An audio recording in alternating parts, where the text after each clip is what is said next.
All right, it's Thursday, July 11th. This is an end of the day SPY recap, and today we end up with a kind of an exhaustion risk 3-bar to the downside, where we took out the high the previous day and the low of the previous day. All week long, we've had potential reversal days at the open that never materialized. We're in an uptrend overall. So coming into the week, you can see from last week, green bar, green bar, green bar. There's no real actionable signals one way or the other.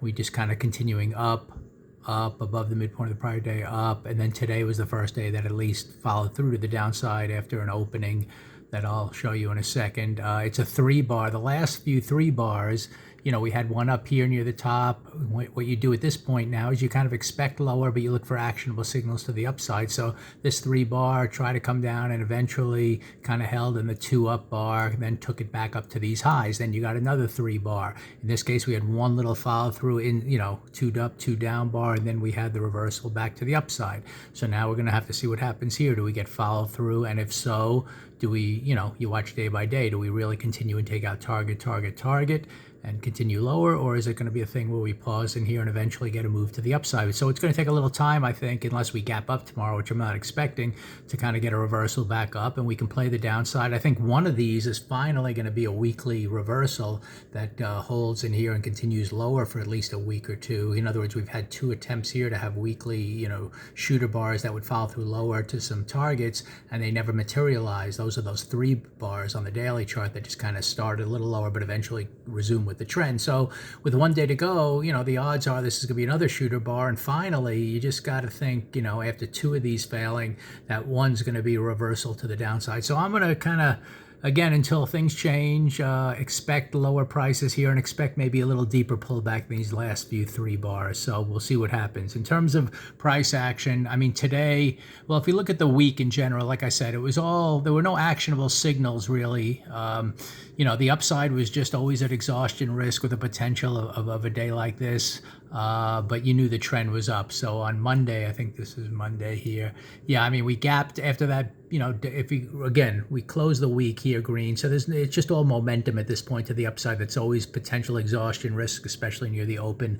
So on this Monday here, we gap up, and then you have a gap up on top of that. Not surprising that you didn't really follow through on bar 1. You came down. If you wanted to call that a potential sell for exhaustion risk, it came down, 1 push, pause, took out the low of the first bar. I'm always monitoring that first bar. 1 push, 2 pushes down, and then held for the rest of the day. Okay, so there's your slight pause day. Then you gap up again, and again you're kind of at exhaustion risk in terms of it's just the daily chart going up every day. You're above the midpoint of the prior day, so your bias is to the upside all day, but the market really couldn't get above the first bar high ever. Again, if you wanted to sell this red bar here thinking maybe you'll come back through this bar, even though you're above the midpoint of the prior day, it came down, it kind of never got above that first bar high, it came down again, and by the end of the morning it was just all choppy and you didn't know what was happening. So nothing really to do on this day. Yesterday, same kind of thing.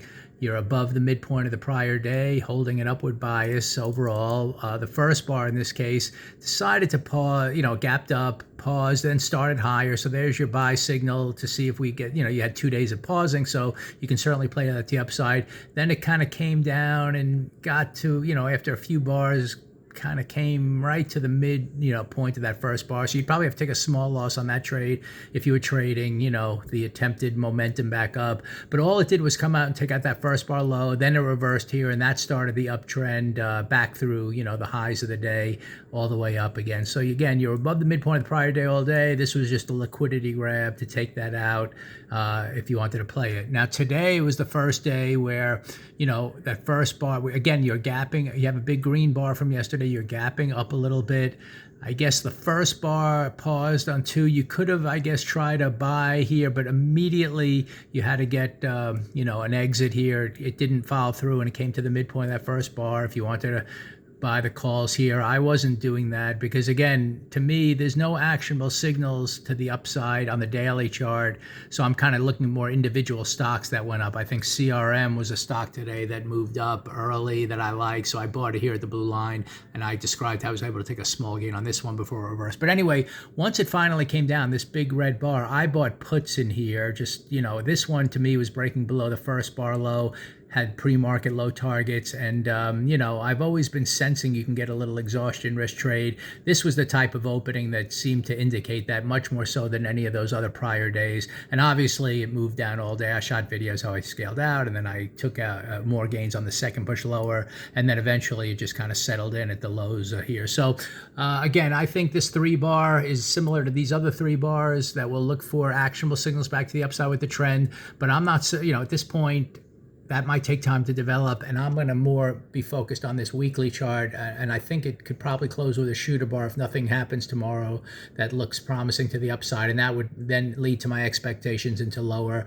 into next week, and finally maybe a pullback in this market. But at that point we'll see. There's a lot of targets here below one by one, and if we do head lower into next week, let's say this weekly chart close with a shooter bar heads lower, then we're going to need what looks like a weekly reversal to get comfortable with the long side again. So a lot of interesting things developing here as we head to all-time highs, and we'll see how this 3-bar, does it look similar to these other 3 bars, or is it more of a weekly chart that closes with the shooter bar that has a deeper pullback? That's what we'll be monitoring for both tomorrow and into next week.